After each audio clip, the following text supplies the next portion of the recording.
Hello viewers, welcome to my channel. मैं हूं doctor Abhijit और आज इस वीडियो में हम देखेंगे जिम में कॉमनली होने वाले कंधे के दर्द यानी शोल्डर पेन को आप किस तरीके से ठीक करें। सो व्यूअर्स, यदि आपको वर्कआउट करते वक्त शोल्डर में दर्द होता है, स्पेशली जब आप शोल्डर प्रेस या बेंच प्रेस जैसी मूवमेंट करते हैं, तो आपके लिए ये वीडियो काफ़ी हेल्पफुल होगी और जो रिहैब एक्सरसाइज मैं आपको बताने वाला हूँ वो भी आपकी काफ़ी हेल्प करेंगी। सो व्यूअर्स, रिहैब एक्सरसाइजेस पर बढ़ने से पहले हम एक जो कॉमन टेक्निकल मिस्टेक यानी कि फॉर्म में जो गलती करते हैं शोल्डर प्रेस और बेंच प्रेस करते वक्त, उसको पहले हम एड्रेस करेंगे, उसको हम सुधारेंगे और फिर हम रिहैब एक्सरसाइज देखेंगे जिससे आप अपने शोल्डर पेन को पूरी तरीके से ठीक कर पाएंगे। सो व्यूअर्स, खराब फॉर्म के अलावा दूसरे कई कारण हो सकते हैं जिससे आपको शोल्डर पेन हो सकता है, जैसे कि कम समय में या बहुत जल्दी आप ज़्यादा वजन उठाने की कोशिश करें। इससे क्या होता है, हमारा फॉर्म खराब होता है, टिश्यू ओवरलोड होता है और साथ ही साथ रिकवरी उतने जल्दी नहीं हो पाती, जिसके कारण भी आपको शोल्डर पेन हो सकता है। जब भी आप एक्सरसाइज करते हैं और वर्कआउट के पहले यदि आप प्रॉपर वार्म अप नहीं करते तो भी आपको शोल्डर पेन हो सकता है। एक्सरसाइज के बाद यानी वर्कआउट खत्म होने के बाद यदि आप प्रॉपर कूल डाउन नहीं करते तो भी जो शोल्डर पेन है वो आपको हो सकता है। इसके अलावा यदि आपके शोल्डर जॉइंट की मोबिलिटी और हमारी जो थोरेसिक स्पाइन है उसकी मोबिलिटी यदि कम होती है तो भी शोल्डर पेन होने के चांसेस काफ़ी ज़्यादा होते हैं। सो व्यूअर्स, एक और बड़ा कारण जो हमें शोल्डर पेन के केस में देखने को मिलता है वो है muscular imbalance.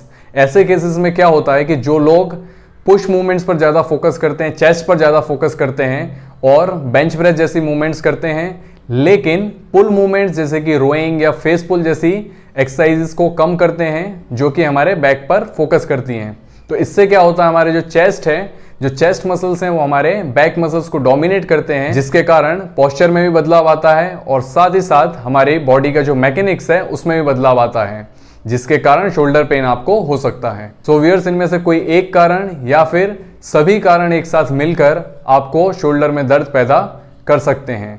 So viewers, video में आगे बढ़ते हैं और देखते हैं किस तरीके से हमें शोल्डर पेन को ट्रीट करना है। उससे पहले यदि आपने मेरे चैनल को अभी तक सब्सक्राइब नहीं किया है तो चैनल को सब्सक्राइब कर लें और साथ ही साथ बेल आइकन दबाना ना भूलें ताकि आगे आने वाली वीडियोस की नोटिफिकेशन आपको मिलती रहे। सो व्यूअर्स, सबसे पहले बेंच प्रेस की बात करें तो जब आप बेंच प्रेस करते हैं तो आपकी एल्बो यानी कोहनी की जो पोजीशन है वो 75 डिग्री यानी 75 डिग्री पर होनी चाहिए। इससे आपके चेस्ट के फाइबर्स एक्टिवेट होंगे और साथ ही ये पोजीशन आपके शोल्डर्स के लिए भी सेफ होती है। लेकिन कई लोग बेंच प्रेस करते वक्त कोहनी को 90 डिग्री पर रखते हैं, जिसके कारण जब आप वेट्स को नीचे लेकर आते हैं तब कंधों पर दबाव बढ़ता है और आपको शोल्डर इंजरी होने के जो चांसेस हैं वो काफ़ी ज़्यादा बढ़ जाते हैं। तो जब भी आप बेंच प्रेस करें, ध्यान रखें कि आपकी जो एल्बो की पोजीशन है वो सही होनी चाहिए। इसी तरह जब आप शोल्डर प्रेस करते हैं तब भी आपकी जो एल्बोज़ हैं वो 45 डिग्री पर होनी चाहिए, ना कि 90 डिग्री पर रख के आप शोल्डर प्रेस करें। सो व्यूअर्स, इन दो मिस्टेक्स को यदि आप करेक्ट करते हैं तो आपके शोल्डर पर से काफ़ी जो प्रेशर है वो कम होगा और जो इंजरी के चांसेस हैं वो काफ़ी ज़्यादा कम हो जाएंगे। सो व्यूअर्स, शोल्डर पेन यदि आपको है तो कुछ दिन आप रेस्ट करें, आइस अप्लाई करें शोल्डर्स पर। इससे क्या होगा, एक्यूट इन्फ्लामेशन यानी कि जो अंदरूनी सूजन है वो कम हो जाएगी। उसके बाद आप इन एक्सरसाइजेस को कर सकते हैं।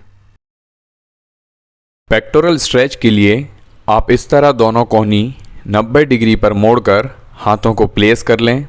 अब एक पैर को आगे निकालें और पोजीशन को 30 सेकंड तक होल्ड करें और 2 बार इसे दोहराएं।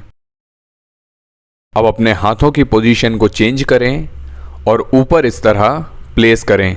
एक पैर को आगे लाएं और 30 सेकंड तक स्ट्रेच को होल्ड करें और 2 बार इसे दोहराएं।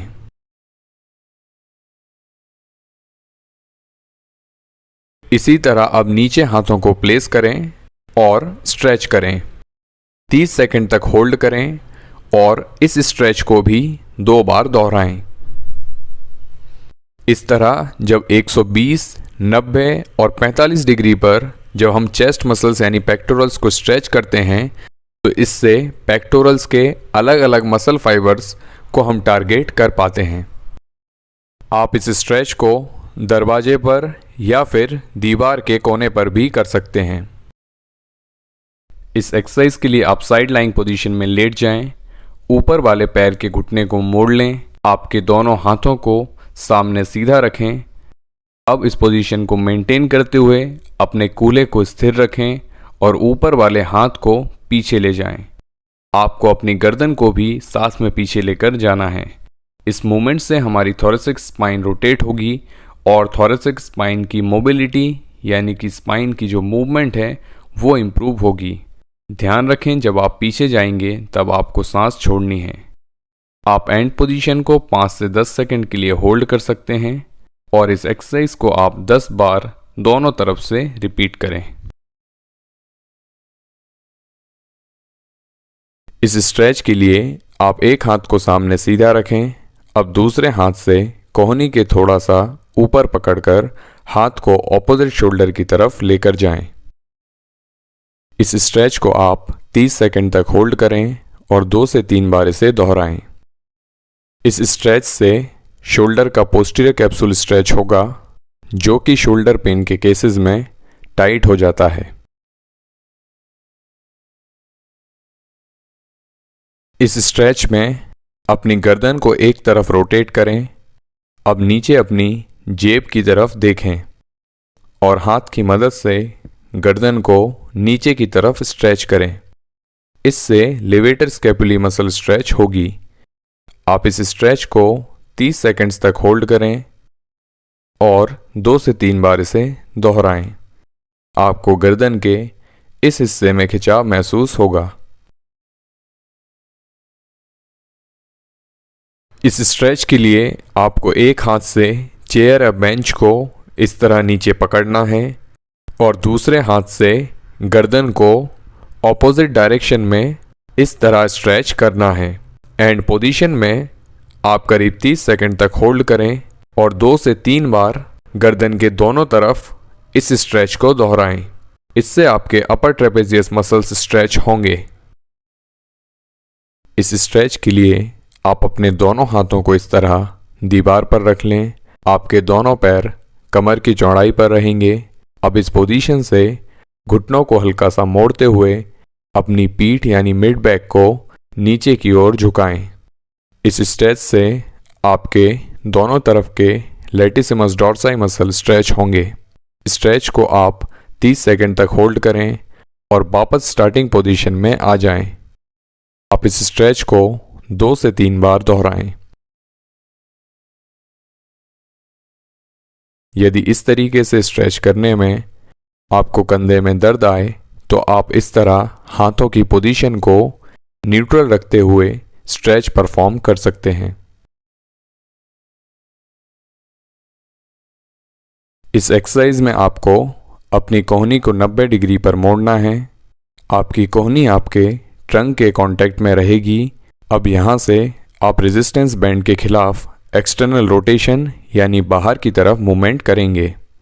इस मूवमेंट के दौरान आपकी कोहनी शरीर से दूर नहीं जानी चाहिए और ट्रंक के कांटेक्ट में होनी चाहिए। इस एक्सरसाइज से रोटेटर कफ मसल्स की स्ट्रेंथनिंग होती है। आप 10 से 15 रेपिटेशंस के 1 से 2 सेट्स इस एक्सरसाइज के कर सकते हैं। आप रेजिस्टेंस बैंड की जगह केबल से भी इस एक्सरसाइज को कर सकते हैं, लेकिन ध्यान रखें आपको एकदम लाइट वेट से इस एक्सरसाइज को करना है। इस एक्सरसाइज में आप एक रेजिस्टेंस बैंड का इस्तेमाल करेंगे। आपके घुटने मुड़े रहेंगे, लोअर बैक हल्की आर्च रहेगी। चेस्ट अप रखते हुए दोनों हाथों से रेजिस्टेंस बैंड को खींचें।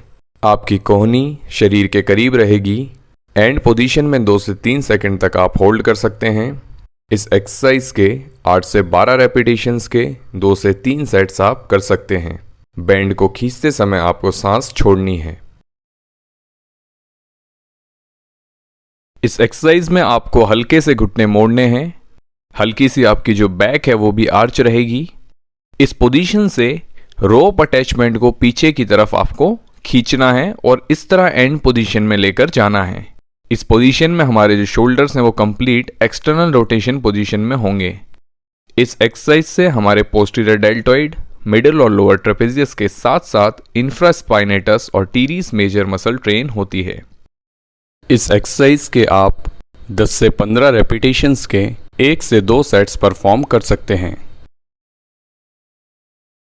इस एक्सरसाइज में आपकी स्टार्टिंग पोजीशन इस तरह रहेगी। अब यहाँ से आपको पहले इस तरह से रोइंग करनी है।